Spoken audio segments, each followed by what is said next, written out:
बिस्मिल्लाहिर्रहमानिर्रहीम। अस्सलाम वालेकुम दोस्तों की हाल ने ठीक हो दोस्तों। तुसी चैनल देख रहे हो अकरम यूनिवर्सल इलैक्ट्रॉनिक्स। मैं तुहाडा अपना दोस्त मोहम्मद अकरम।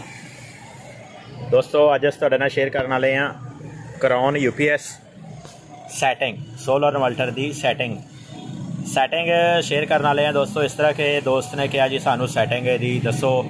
असी ये बैटरियां लगाइया हुई ट्यूबलर और ट्यूबलर तो किन्ना ये रखना चाहिए सानू, और अगर अस ट्यूबलर नहीं लगाते असी ये छोटियां बैटरियां लगाने तो छोटियां बैटरियां तो सानू इनू कित्थे रखना चाहिए ताकि सानू बैकअप अच्छा मिले। कुछ दोस्तों का फोन आया सी कि बैकअप नहीं अच्छा मिल रहा, यदी बैटरी असी सैटिंग फुल तो भी रखी हुई है तो बैकअप अच्छा नहीं मिल रहा।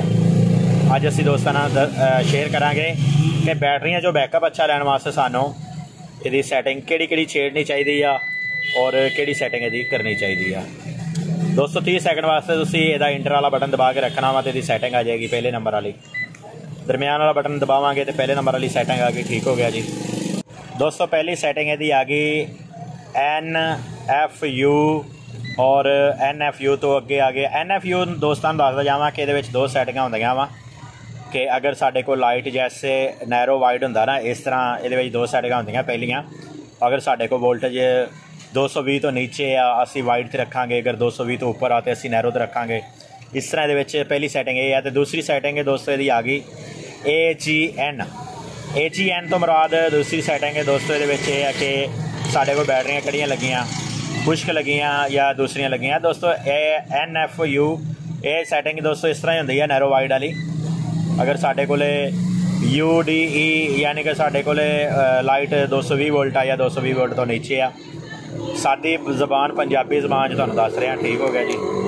और दूसरे नंबर की सैटिंग AGN की आ गई। AGN साढ़े को खुश्क बैटरियां लगियां या लिक्विड वालियां पानी वालियां जिन्होंने आप कहने साढ़े को ये डिफाल्ट सैटिंग है, कंपनी डिफाल्ट सैटिंग रखती है।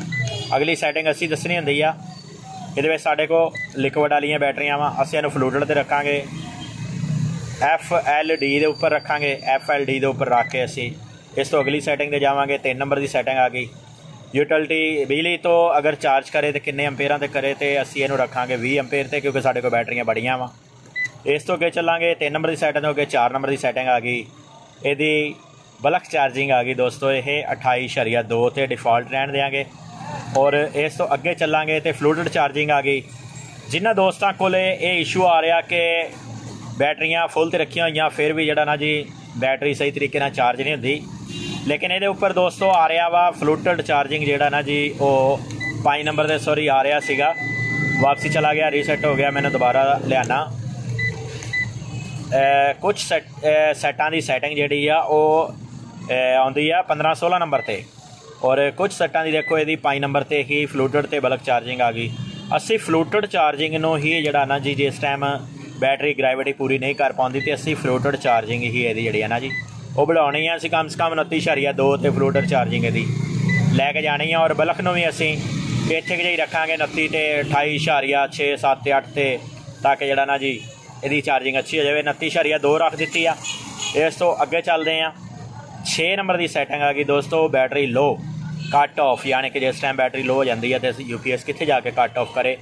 ये असी घट तो घट रखनी। असी देखांगे कि ये 6 नंबर की सैटिंग से बैटरी लो आ गया और ये घट तो घट कित्थे जा सकता 21 वोल्ट तो जाके बैटरियां लो कहंदा सी। असी देखांगे कि 21 वोल्ट तो बाद भी कोई सैटिंग हैगी है या कि सिर्फ 21 वोल्ट ही सी। अगर 21 वोल्ट तो थल्ले भी आएगा तो असी 21 वोल्ट तो थल्ले रख देंगे। अगर ये 21 वोल्ट तो ही आएगा तो 21 वोल्ट ये असी फिक्स कर देंगे ताकि घट तो घट बैटरी जी है ना जी ये 19.8 वोल्ट आ गए घट तो घट असी इन्हूं इत्थे फीड कर देंगे ताकि 19.8 वोल्ट रहन तो ये बजर देवे कि बैटरी लो आ तो बंद हो जाए। इस तो अगली सैटिंग आ गई 7 नंबर की। 7 नंबर की सैटिंग दोस्तों की थोड़ी मुख्तलिफ आ। 7 नंबर से दूसरे UPS से होर सैटिंग होती है, ये होर सैटिंग होती, लेकिन ये देखो सोलर फास्ट रखा होया। अगर साढ़े को सोलर आ तो असी सोलर फास्ट रखांगे। अगर साढ़े को यूटिलिटी हैगी आ और सोलर है नहीं फिर असी USD रखांगे UEI रखांगे यूटिलिटी फास्ट। और अगर साढ़े को सोलर मौजूद आ तो फिर असी SOL वाली सैटिंग करांगे। ठीक हो गया जी। सोलर फास्ट करांगे ताकि पहले सोलर चार्ज करे, उस तो बाद अगर सोलर साढ़े को नहीं है तो मौजूद नहीं है तो फिर बिजली चार्ज करे। 8 नंबर की सैटिंग दे आ जाएंगे। 8 नंबर सैटिंग के सोलर अंपेयर तो जड़े सोलर तो साढ़े अंपेयर आ रहे हैं चार्जिंग अंपेयर, वो कितने होने चाहिए अंपेयर, तो असी 50 तो डिफाल्ट सैटिंग आ, इनू असी 50 तो कर देंगे। वैसे 40 तो अगर करिए तो बेस्ट होंदा वा कि ज़्यादा अंपेयर ना हो और इसका नुकसान ना हो, ठीक हो गया। लेकिन डिफाल्ट 50 तो है, तो 40 तो भी रख सकते, 30 तो भी रख सकते हैं। बेस्ट चार्जिंग 40 तो है, असी 40 रख देने। फ्रीकुएंसी आ गई 50 हर्ट्ज़, पाकिस्तान के 50 हर्ट्ज़ है, ठीक हो गया। 23 वोल्ट आ गए 10 नंबर से, कि बैटरियां में अगर 23 वोल्ट हो जान, सोलर भी आ रहा हो लेकिन असी लोड ज़्यादा चला रहे हैं तो वो बैटरियां लो हो रही, 23 वोल्ट तक बैटरियां आने तो मेन तो शिफ्ट हो जाए। 10 नंबर की सैटिंग और 11 नंबर की सैटिंग आ गई ये दोस्तों, ये बैटरी फुल की सैटिंग आ गई। इनू असी लाजमी छेड़ांगे क्योंकि कंपनी ने डिफाल्ट सैटिंग 27 वोल्ट से रखी हुई आ। ये 27 वोल्ट के उपर बैटरिया की ग्रेविटी अच्छे तरीके फुल नहीं होंगी, और असी इनू फुल तो लै जाएंगे। देखो मैंने फुल तो करता 11 नंबर की सैटिंग नो, और असी इनू इतने सेफ कर देंगे 11 नंबर की सैटिंग नो। और इस तो अगे आ गई जी सैटिंग 11 नंबर तो अगे सैटिंग आ गई SNU के ओनली सोलर, यानी कि सोलर ही इनू चार्ज करे बैटरियां नो, या कि बिजली और सोलर दोनों मिल के करन, ठीक हो गया जी। ये तुसी खाली ओनली सोलर भी रख सकते हो, मैं चेक करा देना दोस्तों। यह बिजली तो सोलर दोनों चीज़ां मिल के कर दियाँ। इत्थे ओनली सोलर करेगा, ओनली सोलर तो आएगा, तो देखो आ सोलर, ठीक हो गया जी।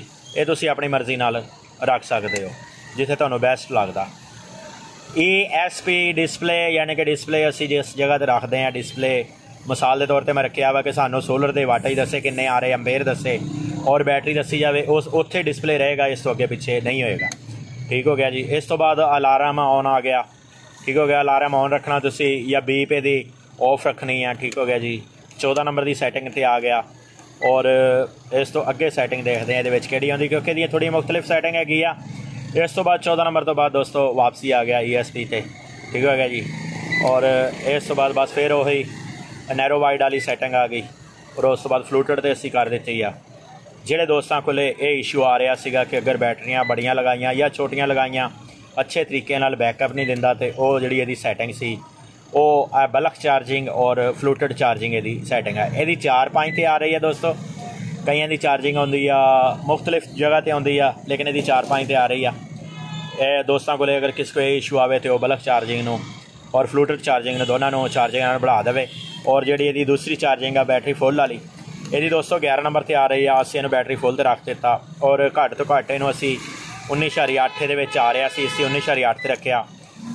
ज़्यादातर UPS ਤੇ 21 वोल्ट ही आते हैं, और ਇਹਦਾ ਜਿਹੜਾ बैटरी लो होवे तो उस टाइम में वापडा लवे, वरना उस तो पहले वापडा ना लवे। वो 23 वोल्ट आ, 23.5 ਤੇ भी है। 11 नंबर वाली मैं फुल ਤੇ रख दी है, ठीक हो गया दोस्तों। सैटिंग तो असी करके वहाई है अज कराउन दी। और अगर दोस्तों वीडियो पसंद आई तो लाइक कर दिया जो, शेयर कर दिया जो। अगली वीडियो लिए दोस्तों को इजाज़त चाहना। अल्लाह हाफिज़।